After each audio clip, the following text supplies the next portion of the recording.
பொது தகவல் அலுவலர் என்னும் மக்கள் வரிப்பணத்தில் சம்பளம் பெறும் அரசு ஊழியராகிய நான் மனுதாரருக்கு தகவல் அளிப்பது எனது கடமை என்பதை நன்கு அறிவேன்.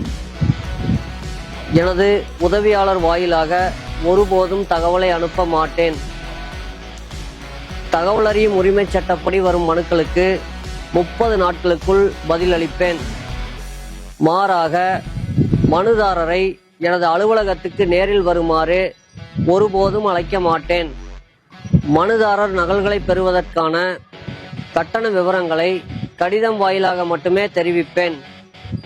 மனுதாரருக்கு தகவல் அளிக்கும் கடிதத்தில் எனது பெயர், பதவி, அலுவலக முகவரி, அலுவலக தொலைபேசி எண், மின்னஞ்சல் முகவரி, மேல்முறையீட்டு அலுவலரின் விவரம் போன்றவற்றை தெளிவாக குறிப்பிட்டு கையெழுத்திட்டு அனுப்புவேன்.